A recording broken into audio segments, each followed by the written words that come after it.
Well, hello. Welcome back to Morning Musings Part 2. It is break time and yeah.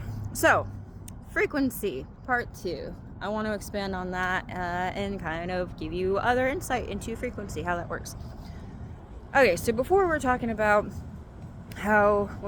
frequency, the body is the tower, like the physical tower, and that is what holds up the ability to maintain the frequency. So if you're not taking very good care of your body, or you got a lot of mental things going on, and you got a lot of physical things going on, things like that, it can be harder. It's not possible, but it can be harder to maintain a higher vibrational frequency with your guides or your spirit guides.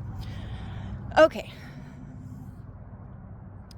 so let's talk about frequency in the way of layers. All things exist all at once. Your spirit guides, whether you know them or not, doesn't matter. Your angelic guides, whether you know them or not, doesn't matter. They are always present.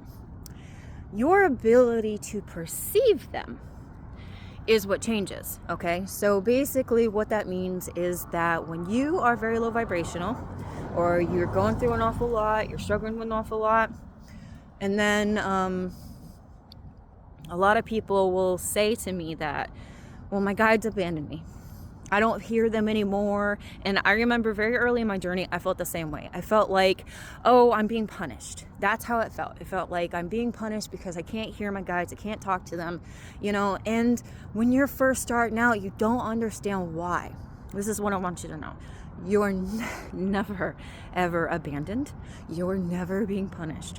What is happening is that your internal frequency is not in alignment high enough to reach them. So you have to understand, a lot of spirit guides, a lot of those beings, those entities, they are in the angelic beings. Think about how high frequency an angelic being is to source, right? Think about that for a second. Angels are one of the first beings that kind of pulled off a source, right? That's kind of my understanding of it. And so vibrationally, they just are higher. When they appear to me, most of the time, they are pure energy light, just a pure energy. They don't even have a form. They're just energy. Now imagine for a moment that you have a being that operates on a normal basis in that type of frequency, and now they're trying to connect to you.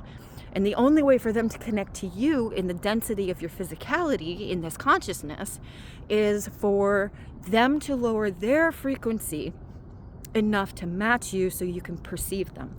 And the only way usually for that to happen, when it happens in emergencies, that's like a divine intervention type thing, right? That's like a one-off thing, right? People who try psychedelics or things like that, they'll often have these very spiritual experiences. That's because those psychedelics will often trigger a higher frequency state in which they are able to perceive. So don't think that you're being abandoned when you don't feel like you're being hurt. You're not being punished or anything like that. Your team, and usually, guys, in my case, I've noticed that that's usually when I'm avoiding myself. It's usually when I know that there's a topic or something that I have going on. Oh, I didn't even realize I might not even be able to hear me. I hope you guys can hear this. But I realize that when I was avoiding something that I knew I needed to be taken care of, I needed to look at, I needed to see that mirror, my vibration would go really low, and I would almost avoid my own guides, okay? And then tell myself that, oh, I'm being punished. Not really. I was victimizing myself. You're not being punished for moving up and down in frequency. Until you establish a new way of being, that's going to happen. It's normal, right? So, layers of frequency. What does that mean when we talk about timelines? Okay, so sometimes in your readings, you're going to hear about timeline jumps or timeline shifts, or, oh, you're coming into a new timeline. Well, time is not linear. Time does not exist in the realm that humanity wants it to exist. It is all happening simultaneously at once. If you'd like to know what my viewpoint of the Akashic Records is, it's kind of like the brain of Source that stores everything happening at at all times simultaneously. That's why when I access the Akashic Records, I'm able to see your past lives, things like that. When I am accessing those things, I'm not accessing them from a place of the past. I'm accessing them as if they were the present, because they are. Because when you're tuning into different past lives or things like that, all you're doing is tapping into the frequency of that timeline that already exists. So so when I tell you that you're shifting a timeline up or down, what I mean is that you have sustained an internal frequency shift long enough to have fully embodied and integrated it. In doing so, you have jumped into a higher vibrational possibility timeline. So some of you guys who are able to see in the future, you don't even realize this is what you're doing. When you have an opportunity or an idea or a dream, you can see how far you can go, right? So you're like, I want to be a singer, and then you imagine yourself on the stage. And what I want you to understand is that those things that you're imagining are not impossibilities. What you are doing is allowing yourself to feel and embody a timeline that you're just not currently in the frequency for. But it doesn't mean it can't be yours. It just means that you need to do those inner shifts, shadow work, things like that. Shift that internal frequency, move into the knowing of those things being for you, right? The truth is like, it's kind of manifestation, right? And a lot of manifestation is frequency, input, output, except that it's not in the way most people think. Most people think, well, then why do good things happen to bad people? It's because, or why do good things happen for bad people? Why do they always getting the money, and the people who, would put it to good use, things like that, why aren't they?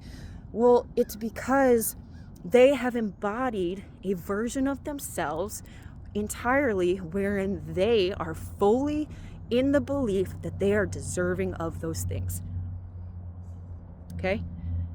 So if you're not seeing that showing up in your reality, it's because you're embodying a frequency wherein you are undeserving or you can't have that. So you're kind of sabotaging yourself a little bit without even realizing that that's kind of what's going on. So there's a lot to this topic. There's a lot to how it actually energetically works. And there's a lot to how it shows up in your world. And it's kind of up to you to decide if you're ready to start taking that step towards shifting your frequency and making different choices, different decisions. And if you stick around and you continue to watch these little clips, these morning musings, or your readings and things like that, I promise you that you'll start to learn how. Because it wasn't something that I learned overnight. Guys, I've been in this for a few years now, and I can tell you unequivocally that I have had miracles, the likes of which you would not even conceive, happen for me and my family as soon as I started making these conscious shifts in my internal worlds.